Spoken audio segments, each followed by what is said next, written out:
Hi everyone, welcome back to my YouTube channel.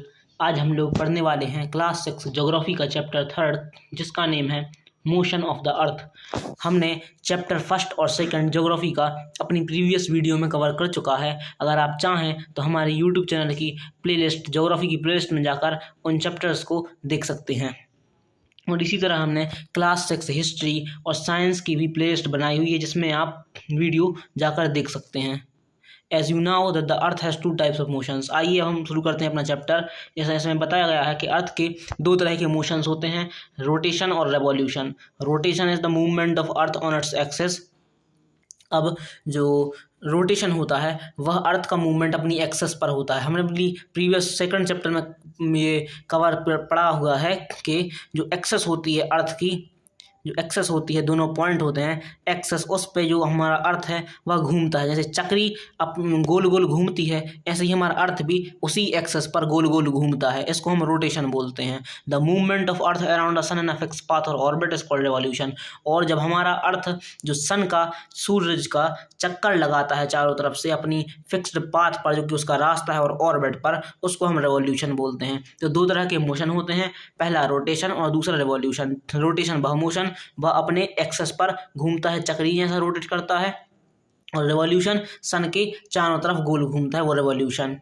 The axis of the earth which is an imaginary line makes an angle of 66 degree half with its orbital plane. और जो access है अर्थ की वह एक imaginary line है जो कि 66 half degree angle बनाता है ऑर्बिटल प्लेन पर। The plane formed by the orbit is known as orbital plane. और जो प्लेन ऑर्बिट बनाता है उसको हम ऑर्बिटल प्लेन कहते हैं।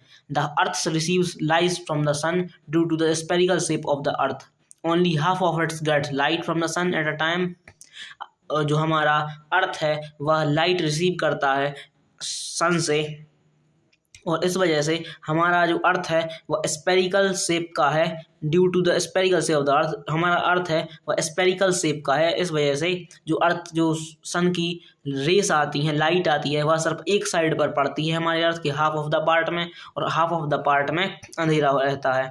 तो जब हाफ ऑफ द पार्ट में लाइट पड़ती है सन की तो दिन रहता है, और जब जो हमारा रोटेट करता है अर्थ, वो वही साइड अगर पीछे पहुंच जाता है तो नाइट हो जाती है, रात हो जाती है।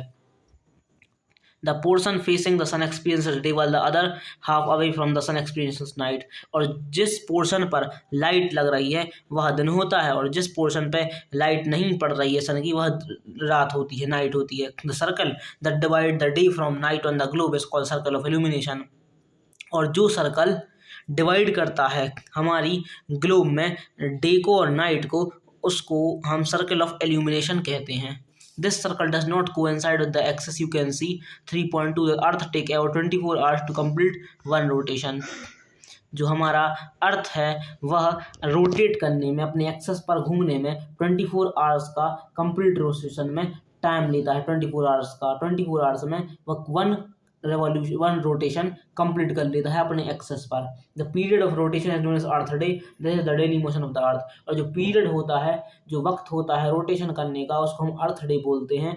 और this is the daily motion of the earth. और ये जो अर्थ है उसका डेली मोशन होता है, मतलब रोज वह घूमती है, अपने एक्सेस पर रोटेट करती है। आप फिगर 3.2 में देख सकते हैं, ये जो इक्वेटर के इस तरफ दिख रहा है आपको राइट साइड, ये डे पार्ट है, और ये इस तरफ नाइट पार्ट है। इस तरफ सन की रेस आ रही है तो ये डे पार्ट हो गया और ये नाइट हो गई। What would happen if the earth did not rotate? The portion of the earth facing the sun would always experience day, thus bringing continuous warmth to the region. अब इसमें पूछ रहे हैं अगर अर्थ रोटेट नहीं होता तो क्या होता। तो जो अगर हमारा अर्थ रोटेट नहीं होता तो जिस साइड पर जो रोशनी लाइट आ रही है सन की उस तरफ हमेशा दिन होता, और जिस तरफ लाइट नहीं जा रही है सन की उस तरफ हमेशा रात होती। The other half would remain in darkness, would be freezing cold at the time, life would not have been possible in such extreme condition. और जिस तरफ दिन रहता, जहाँ पर लाइट की रेस पड़ रही है सन की, उस तरफ गर्मी होती, बहुत ज़्यादा हीट होती, और जिस तरफ नाइट है उस तरफ बहुत ज़्यादा कोल्ड होती। और इस तरह से हमारी जो अर्थ है वह एक्सट्रीम कंडीशंस में सर्वाइव नहीं कर पाती। अब डू यू नो, हमें ये ब्लू बॉक्स दिया हुआ है। The ancient India astronomer Aryabhatta had stated that the earth is round and rotate on its own axis. और ये जो रोटेशन का जो सिस्टम दिया गया है ये इंडियन एस्ट्रोनॉमर आर्यभट्ट ने दिया गया था और इन्हीं ने बताया था कि जो अर्थ है वह राउंड है और वह अपने एक्सेस पर रोटेट करती है। और जो दूसरे तरीके का मोशन है वह है revolution. Second motion of the earth around the sun is in orbit, it is called revolution. जो सन बीच में है और सन के चारों तरफ अपनी ऑर्बिट पर अर्थ घूमता है उसको हम रेवोल्यूशन कहते हैं। और यह रेवोल्यूशन जो अर्थ है वह 365 डेज में कंप्लीट करता है, 1 ईयर में कंप्लीट करता है और पूरा घूम पाता है सन के चारों तरफ। वी कंसिडर अ ईयर और consisting 365 days only and ignore 6 hours for the sake of convenience.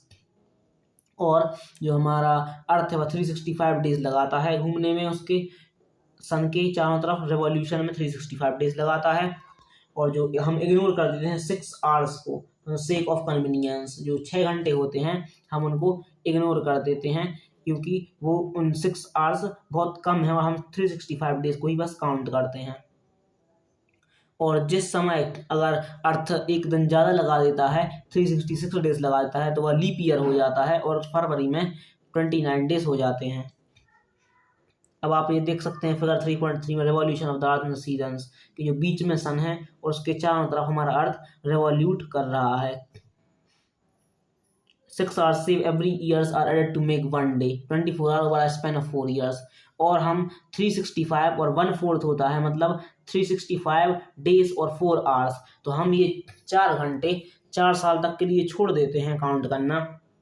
तो 6 घंटे होते हैं 365 डेज एंड 6 आवर्स, तो 6 घंटे हमने 4 साल के लिए छोड़ देते हैं तो 6 4 24 होता है, 24 आवर्स वो एक दिन बन जाता है। इसलिए 4 साल में एक बार लीप ईयर आता है जिसमें फरवरी में 29 डेज होते हैं और बाकी 4 साल 28 डेज होते हैं फरवरी में। सच्चाई है 366 days is called leap year और जिस ईयर में 366 डेज होते हैं वह लीप ईयर कहलाता है। वैसे नॉर्मली तो 365 डेज होते हैं और 6 आवर्स होते हैं तो हम उसको छोड़ देते हैं और जब 4 साल हो जाते हैं उसके बाद हम 6 ईयर्स को मल्टीप्लाई कर देते हैं 4 से, 4 साल से, तो 24 आवर्स 1 डे बन जाता है। और जब 1 डे इंक्रीज होता है, जब लीप ईयर होता है, it is clear that the earth is going around the sun in elliptical orbit. और जब अर्थ सन के अराउंड जाता है तो जब उसको हम एलिप्टिकल ऑर्बिट कहते हैं। Notice through out its orbit the earth is inclined in the same direction. जब एक इलेप्टिकल ऑर्बिट पे अगर अर्थ पहुंच जाता है तब वह जो सन है उसकी सेम डायरेक्शन में होता है। A year is usually divided into summer, winter, spring and autumn season. Season change due to change in position of the earth around the सन।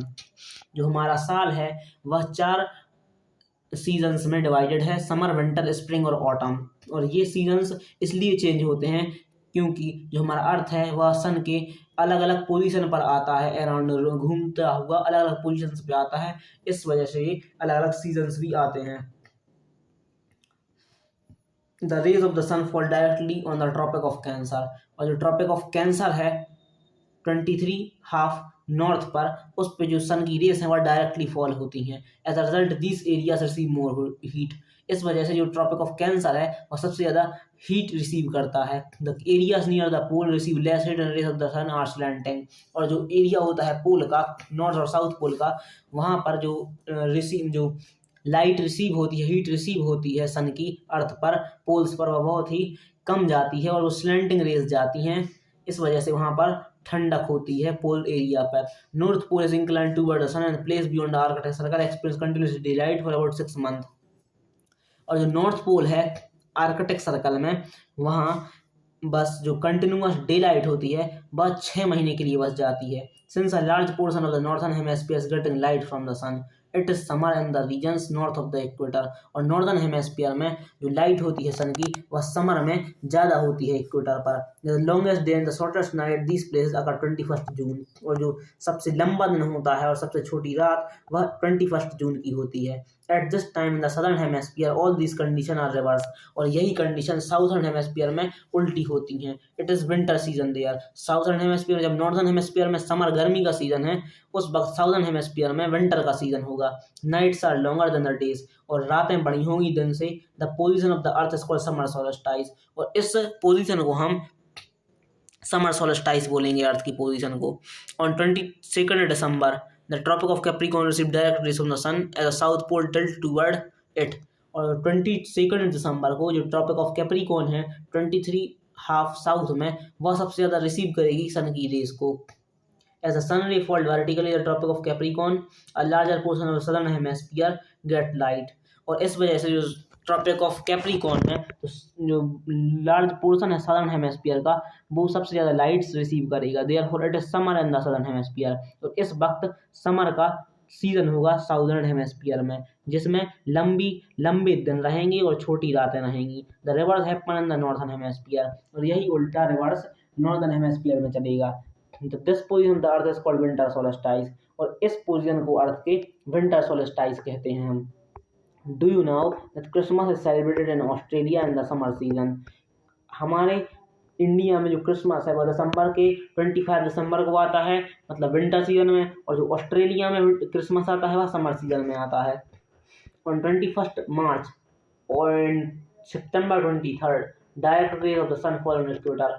21 मार्च को और 23 सितंबर को जो सन की डायरेक्ट रेज होती हैं वह इक्वेटर पर फॉल करती हैं 0 डिग्री पर। At this position neither of the pole is tilted towards the sun, और इस पोजिशन पर कोई भी जो पोल है वह टिल्टेड नहीं होता है सन के, बिल्कुल इक्वल होते हैं दोनों पोल्स।